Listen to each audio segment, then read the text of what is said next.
নাতি নাতি নাতি নাতি কোবাই আর বাইরে মারি ফেলি একবার জলে যে এটা মারি ফেলি 34 বছর বয়স আর পরিবার রোজের মধ্যে প্রশাসন থেকে নাম হয় এই সন্ত্রাসের বিরুদ্ধে জিয়ান গরম ধরিব চট্টগ্রামের রাউজানে সন্ত্রাসীদের গুলিতে মোহাম্মদ আব্দুল্লাহ মানিক নামের এক যুবদল কর্মী খুন হয়েছে।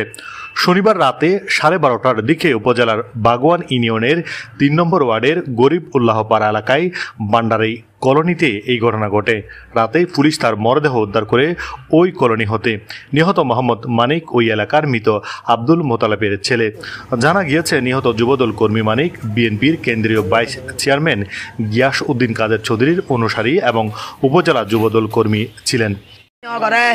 আর বুতো কের ক্ষতি না করে আর বুতো কের কোন না করে আর বুতরে কেন মারি ফেলে গি আমার হইন্য পারে আবহাওয়া করে ভাইম দে আর পড়াই যে বাস নয় 21 বছরত বিয়ে করে ফেলাই দি আল্লাহ আর করে ভাই মার ভুতরে কেন এলে করে মারি ফেলাইলু আর বুতো হারকে খার ক্ষতি করছি আর বুতো কের ক্ষতি না করে কের কোন না করে কের ক্ষতি না করে আর বুতে আর ভূত পাইম আল্লাহর ইট বালুর ব্যবসা করতো বিদেশে তো নাইছি দে ইট বালুর ব্যবসা করছে ফাটি টাটি ন করে গরিলা হনদিন আসছে তার ভাই মানুষ কোন ন করে আর ভাই এইভাবে নির্মম ভাবে হত্যা করছে ইনুর আরো বিশ্বাস চাই। পুলিশ ও স্থানীয় সূত্রে জানা গিয়েছে শনিবার রাত 12:30টায় ওই কলোনির হানিফের বাড়াঘরের খাবার খেতে গিয়েছিলেন মানিক। এ সময় আজ্ঞাতনামা 10 থেকে 12 জন অস্ত্রধারী সন্ত্রাসীরা শটগানের গুলি করে এবং চাবাতি দিয়ে এলোপাথারি কুপিয়ে নৃশংসভাবে হত্যা করে পালিয়ে যায়। হত্যাকারীরা মুখোশধারী ছিলেন। খবর পেয়ে রাতেই ঘটনাস্থলে ছুটে যান রাউজান থানার ওসি। স্থানীয় সূত্রে জানা গিয়েছে বিএনপির আরেক গ্রুপের নেতার সঙ্গে বিরোধ ছিল। ধারণা করা হচ্ছে এই হত্যাকাণ্ড বিরোধের জেরে ঘটতে পারে।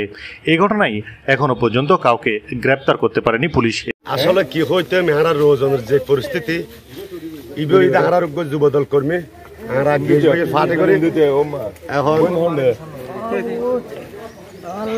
ওরা মারি বেলায় আগে একবার চেষ্টা করছে আজ গত হালিয়া আয়ার কি নাম হয় ওরা মারি ফেলি তবে হারাম আছে ইয়ে নারা কি নাম হয় হইত পারে কি নাম হয় প্রশাসনের প্রতি মানে আকুল আবেদন করছেন দা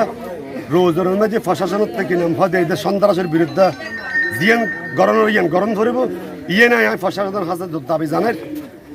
তার বেশি কিছু হবেন নাই মানে গেছিল কি নাম হয় আর রোজন উপজেলা যুবদল নেতা কর্মী এখন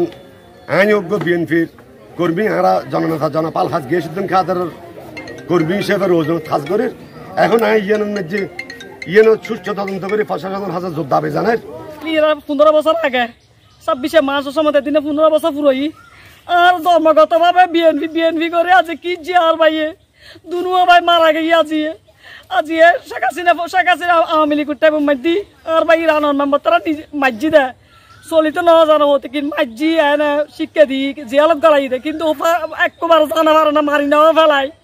আর ভাই রাগ হয়ে দিয়ে তোকে গরু আছে গরু বেছো তোর বিদেশ ফাটাই তুই বাঁচি থাক তুই তো কেরে মারম তোর কে ন মারক তুই বাঁচি থাক তুই কেরে না মারিস তোর কে ন মারক ভাই বিদেশ ফাটাইলাম ভাই বিএনপি করি আবার দেশত আসিনে পতনের পরে আজ 7 মাস 9 দিন আজ বাংলাদেশত আসছি আইনের পরত তো এটা গ্রুপ দুটো অনেক সংঘর্ষ আর বাড়ি বিনে সারি আর এখন শহর বন্দর গেলো গেগু কিন্তু আর ভাই এটা বাড়ির মধ্যে শহর তাসিল হতদিন শহর তনের ফরদি আবার মামুনের শহরের ফরদি আবার বাড়িতে তাইরা হয়তো আর এলাকা তাই কম হয় আর হনে কি করি আঁকে ক্ষতি নগরি আঁকের কুনিয়ে নগরি আর কে ক্ষতিও নগরি এলো ইরা আর ভাই আসি আর নিম্ন বাড়ি রাস্তা কাটি ঠিক ঘরের বালুর ব্যবসা করার কিছু রোন লই 2 লাখ টিয়া বালুর ব্যবসা করে হালিয়ে এই ব্যবসা করে হদে এটা সিটি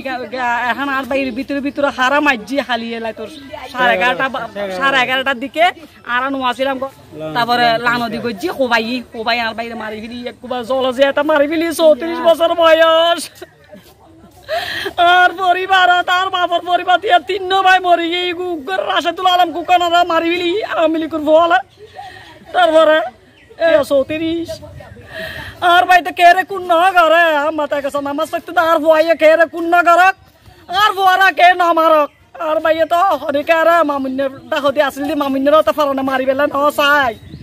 এনে পুলিশ লাগে ইয়ে তো অ্যারেস্ট করতে দেয় কিন্তু মারি বেলা জানে পার না মারিবে মারতো ন যায় আর ভাইয়ে আর ভাই রহনে শেষ করলু আর তো নো দেখি সত্য একদিন ফাঁকা হইব কিন্তু আল্লাহ করে বুঝিছে বুদ্ধি আল্লাহ আছে এটা দুও পর খাই চাই কেন ন চাইলু কেন এলে জানে না। এদিকে 5ই আগস্টের পর হতে রাউজানের রাজনীতির মাঠে বিএনপির দুই গ্রুপের মধ্যে আধিপত্য বিস্তারকে কেন্দ্র করে প্রায় 7 জন নেতাকর্মী খুনের ঘটনা ঘটেছে। এসব ঘটনা নিয়ে এলাকা জুড়ে সাধারণ মানুষের মাঝে ব্যাপক আতঙ্ক বিরাজ করছে। ঘটনার সত্যতা নিশ্চিত করে রাউজান থানার ভারপ্রাপ্ত কর্মকর্তা ওসি মনিরুল ইসলাম ভূঁইয়া বলেন, লাশ উদ্ধার করে ময়না তদন্তের জন্য চট্টগ্রাম মেডিকেল কলেজ হাসপাতালের মর্গে পাঠানো হয়েছে। এই ঘটনায় এখন পর্যন্ত কাউকে গ্রেপ্তার করা হয়নি এবং থানায় মামলাও হয়নি। ঘটনাস্থল থেকে 2 রাউন্ড শটগানের কার্তুজের কোষা উদ্ধার করা হয়েছে। বিহঙ্গ টিভি, রাউজান, চট্টগ্রাম।